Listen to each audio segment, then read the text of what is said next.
The New York Times put out its list of the 100 greatest films of the 21st century, but we're not going to watch 100, we're going to watch the top 30. So join us on this journey as we watch 30 films in 30 days.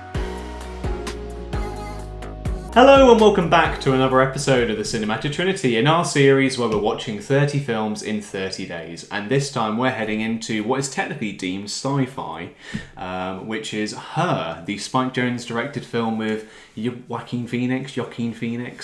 You what? You what? Falling in love with his AI operating system, voiced by Scarlett Johansson. You actually bought me the Blu-ray for this a few years ago, so this was my second viewing of it. This was your first. Mm-hmm. I think my opinion of it's actually improved from when I first watched it. Because I remember, first time I was like, what even is this film? What's going on? But I really like it, actually. I think the performances are quite endearing. I think Joaquin Phoenix, whatever you want to say, is a pretty... JP, my boy JP, I think he's a really, really good actor. He's really good. What did you think about it? The more I think about it, the more I just think it's actually quite a harrowing concept of a film. It's it's very, when he made it, it was like, oh, this will never happen kind of thing. It had that sci-fi label. Now I know, especially because it goes for the sci-fi where this was a 2012 film and it says in the near future, so it doesn't look overly futuristic either. It's literally just there's new operating systems, the computer technology's ever so slightly futuristic looking, but other than that, it looks like the world it is today. And it's watching it however many years ago, I saw it 3 or 4. I didn't think much of again the climate we were in. But nowadays with Chat GPT and stuff, you're watching God, this could just happen. This is the way AI is looking. It could just happen. So it feels almost uncomfortable in that way. But it is it's a good exploration of that. Yes, 100%. I think it's a really good, considering his vision was back over 10 years ago, he must have had a very keen eye for what could have happened in the future. I know you've got past things like 2001 Space Odyssey has that AI computer kind of thing. But this is very grounded, very real, and it's very just almost scary to think about. I know, it's because he forms such a deep connection with this AI, Samantha, and obviously it just seems like they are a real couple. But then you get those almost uncomfortable, cringy bits where it's him having to explain to other people. Where it's oh, I met this great girl, we're having such a good time, but she's an operating system. She's not real, But then the film plays upon what is real, even though a machine doesn't have physical form. Can it still feel like a human can? And I think Scarlett Johansson actually, again on this rewatch, you do she does a very incredible job. And it's one of those things she at this point, I think she'd just come out of Avengers, and films really don't like to have these bigger names without having their face. You find that a lot where you're watching superhero movies and they've never got their mask on. It's always their face, which is not practical in any way at all.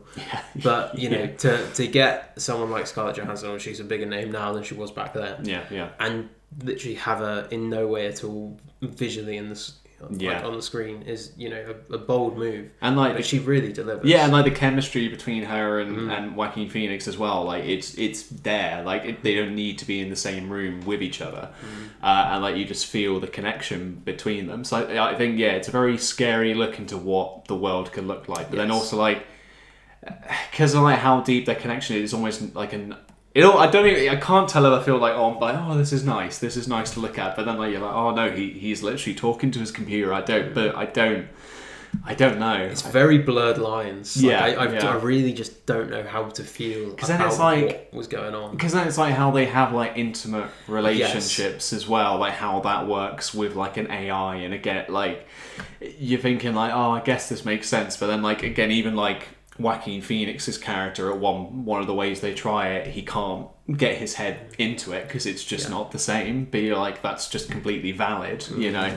It's very, like whether the world is going to head that way. That's the main thing, like talking about it, because I think otherwise, like I think it's a nicely shot film. Actually, there's some really good, like just even like the color grading in it's quite satisfying to look at and quite nice.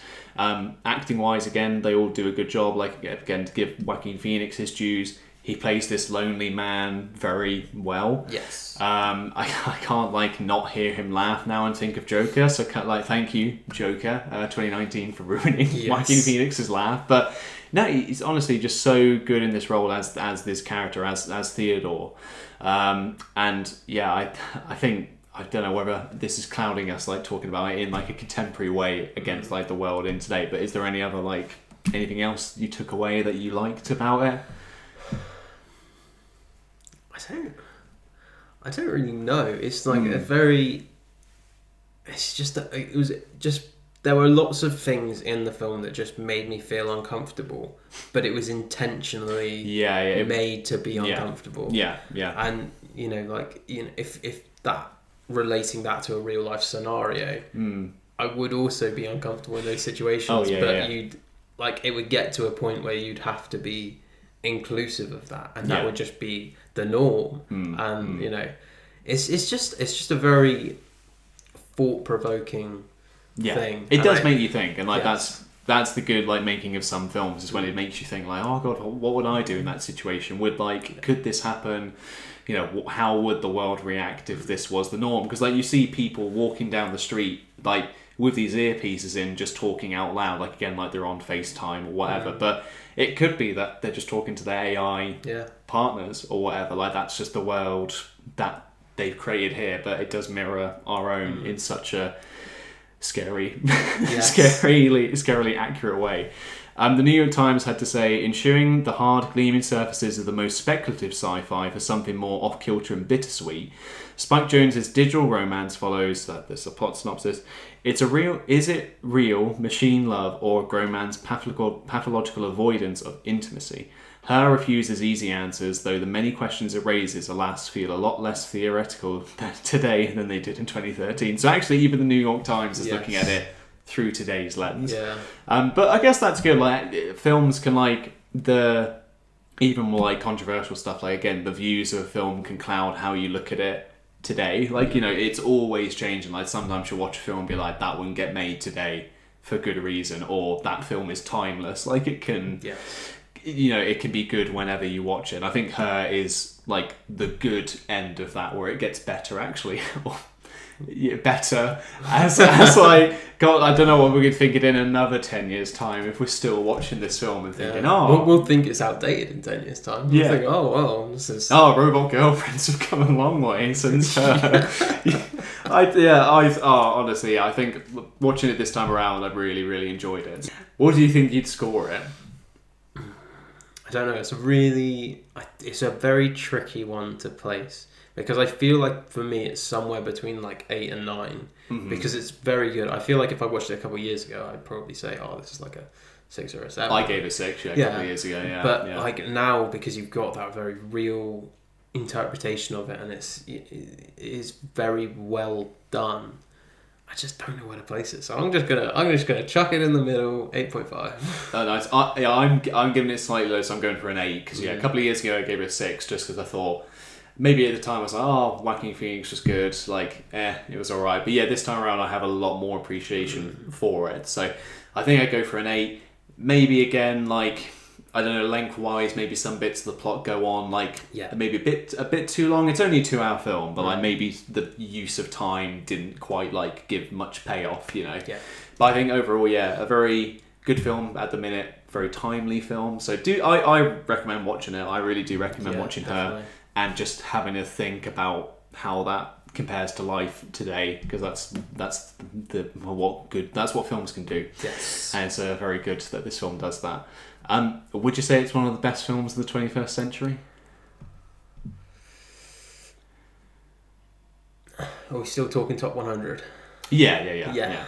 I'd put it in there. So you wouldn't put it at number 24, 23? No, I'd put it probably above 50.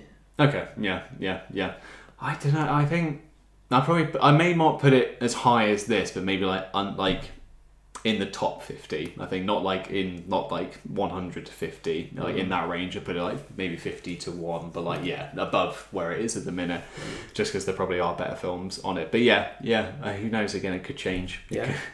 As the 21st century goes on, maybe it will become the number one film as we get to the end of the 21st century. Imagine. Yeah. But there you have it. That was Her. I really enjoyed talking about that one. So what did you guys think though? Have you seen it? Does it scare you? Have you got let's say have you got an AI girlfriend? Yeah, you got an AI girlfriend. Let us know in the comments. Please do. We'll look forward to those. We'll see you guys in the next episode.